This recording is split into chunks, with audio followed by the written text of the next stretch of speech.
Indonesia kaya dengan sumber daya alam anugerah ilahi. Usia kita tidak selamanya muda dan kita tidak selamanya kerja. Karena itu persiapkan masa tua, masa pensiun kita dengan baik, sekaligus melestarikan alam dengan budidaya durian atau tanaman lain yang menguntungkan. Mari saling berbagi ilmu dan pengalaman untuk kemajuan pertanian Indonesia.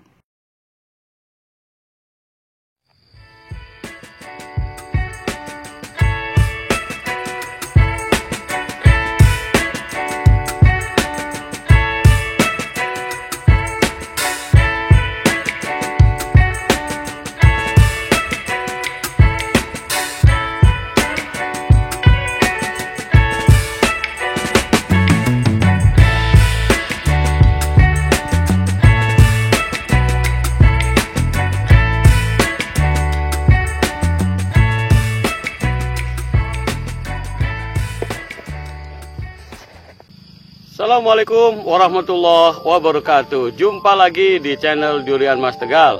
Teman semuanya, apa kabar? Semoga teman semuanya senantiasa dalam keadaan sehat walafiat, dalam keadaan baik, dimudahkan segala rezekinya, dimudahkan segala urusannya, sukses dalam kehidupannya. Amin amin ya robbal alamin. Teman semuanya, pada kesempatan kali ini saya akan sharing mengenai pemupukan organik yang saya lakukan ya di kebun DMT, sebagaimana pada konten saya sebelumnya bahwa dalam proses pemupukan saya menggunakan kombinasi antara pupuk organik dengan pupuk kimia. Nah, pada kesempatan kali ini saya akan sharing terkait dengan pemupukan organik. Teman semuanya, biasanya untuk pemupukan organik saya menggunakan kohe kambing yang sudah fermentase dan langsung ditaburkan di area sekitar tajuk. Itu dilakukan 1 tahun sekali dalam siklus pemupukan. Nah, teman semuanya, pada kesempatan kali ini saya akan sedikit melakukan treatment pemupukan organik. Artinya dari kohe kambing yang biasanya saya taburkan langsung di area sekitar tajuk, ini akan kami endapkan dulu, akan kami lakukan pengolahan ditambahkan dengan beberapa bahan-bahan yang bisa meningkatkan kualitas dari pupuk organik itu sendiri. Mari mendekat.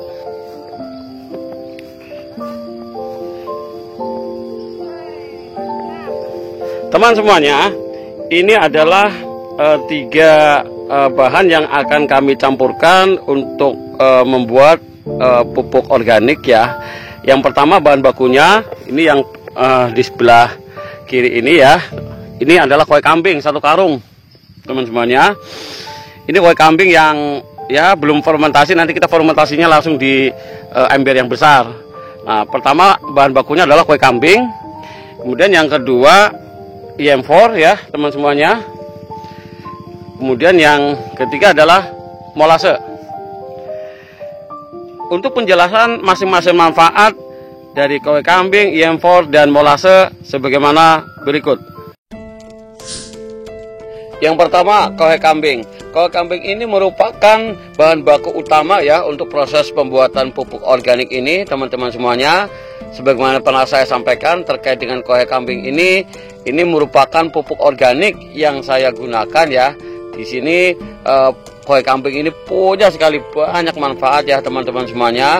Antara lain dia itu bisa menyediakan unsur hara makro, baik nitrogen, fosfor, kalium, kalsium, magnesium maupun sulfur.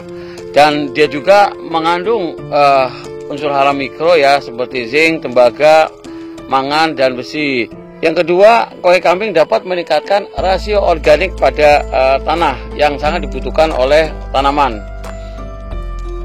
Yang ketiga, kohe kambing dapat menggemburkan dan menyuburkan tanah serta meningkatkan KTK atau kapasitas tukar kation. Dan yang keempat, kohe kambing juga dapat merangsang pertumbuhan akar, batang, dan daun. Yang kedua, ini adalah IM4. Nah, IM4 ini sebenarnya bukanlah pupuk ya, tetapi ini merupakan bahan yang dapat mempercepat proses pembuatan pupuk organik dan dapat meningkatkan kualitas pupuk. Efektif mikroorganisme atau biasa yang disebut dengan EM4 ini sebenarnya merupakan larutan yang mengandung banyak bakteri menguntungkan yang menjadi aktivator dalam proses pengkomposan tanah ya, yang tentunya ini sangat bermanfaat untuk meningkatkan kesuburan tanah. Adapun manfaat dari EM4 antara lain dapat memperbaiki sifat fisik, kimia, dan biologi tanah. Kemudian dapat meningkatkan jumlah produksi tanaman, dapat memfermentasikan bahan organik, kemudian dapat mempercepat komposisi bahan-bahan organik di dalam tanah, dapat memperkaya keragaman mikroba yang sangat menguntungkan di dalam media tanam, dan yang terakhir dapat memperbaiki nutrisi senyawa yang dibutuhkan oleh tanaman. Teman semuanya, bahan baku pembuatan pupuk organik yang terakhir adalah molase. Molase ini sebenarnya merupakan produk sampingan ya dari industri pengolahan gula yang mengandung gula tentunya dan asam-asam organik. Molase ini dihasilkan oleh industri gula tebu di Indonesia atau biasa dikenal dengan nama tetes tebu ya. Molase seringkali digunakan sebagai media pemeliharaan bakteri dalam proses pembuatan probiotik. Molase juga menjadi sumber pertumbuhan dari bakteri.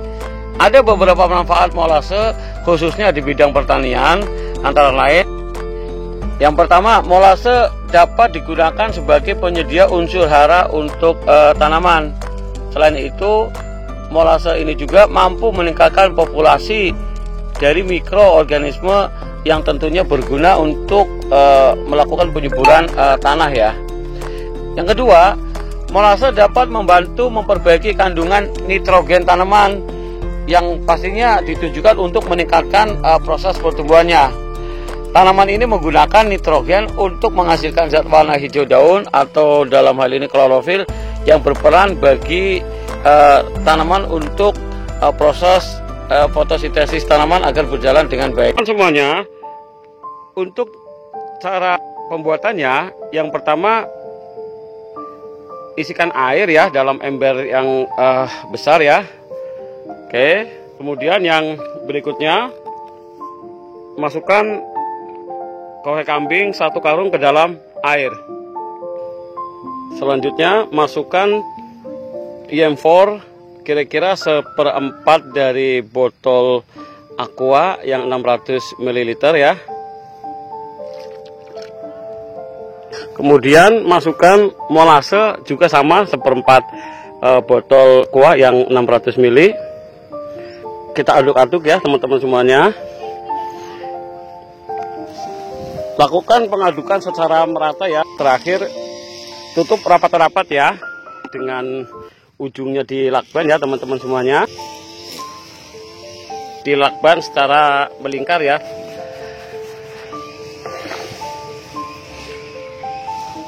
Oke, selanjutnya nanti kita diamkan sekitar 2 minggu sampai dengan 1 bulan. Baru bisa kita aplikasikan untuk pemupukan secara organik. Teman semuanya, demikian sharing singkat dari saya Durian Mas Tegal.